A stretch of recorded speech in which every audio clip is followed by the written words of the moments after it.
ITV News Central, good afternoon. A group of British investors is in advanced talks to buy around a quarter of Birmingham City. The Hong Kong-based firm, which owns the club, has said the potential buyers are backed by a significant investment fund from North America.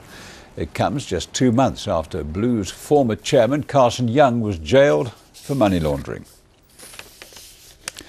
Police are investigating after a schoolgirl was sexually assaulted on a bus in Birmingham. Officers have released a CCTV image of a man they'd like to speak to in connection with the incident. The 15-year-old girl was attacked on the number 50 bus heading towards Maypole in Birmingham. The number of children arrested across the West Midlands has fallen dramatically in the last 5 years. West Mercia Police saw the biggest fall, arresting 77% fewer children last year than in 2008. That's a drop from 7,500 to just under 1,800. More people are killed or injured in crashes in the West Mercia region involving a new driver than anywhere else in the Midlands. A report by the RAC Foundation has found just over 15% of accidents in which people are killed or hurt involve drivers aged 17 to 19. The report calls for graduated licensing, which could see probation periods and curfews for new drivers. Police officers in the West Midlands, Warwickshire and West Mercia forces are among the least fit in the country, according to official figures. About 5.5% of officers in the forces failed new fitness tests, which are due to become mandatory later this year. The police chief behind the testing also recommends the tests should get harder from 2018. A charity single is going on sale today to celebrate the Black Country and raise money for the Compton Hospice. The Black Country anthem's been produced by the band Empty Can in memory of Steve Evans, who documented his own life living with terminal cancer. They're trying to get the song into the charts to raise the profile of the charity.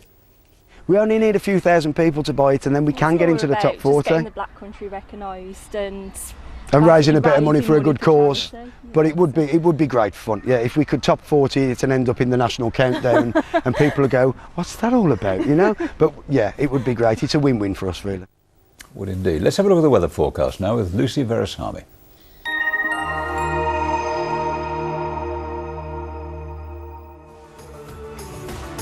What's in store for today? ITV Local Weather, sponsored by Centre Parks.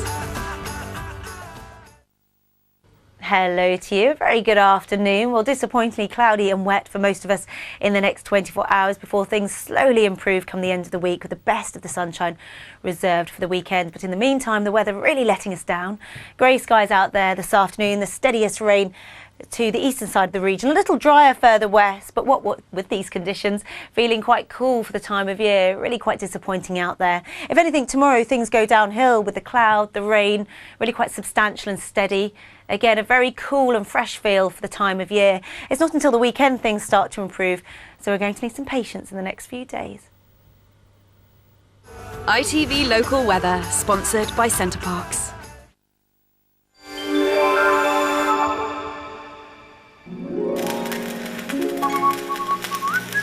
The Pollen Count, sponsored by Checkatrade.com. Checkatrade.com. Well, the weather might be horrible and rainy, but at least tree pollen levels will remain on the low side throughout the region, not only today, but through tomorrow as well. Great news for hay fever sufferers. I'll see you later.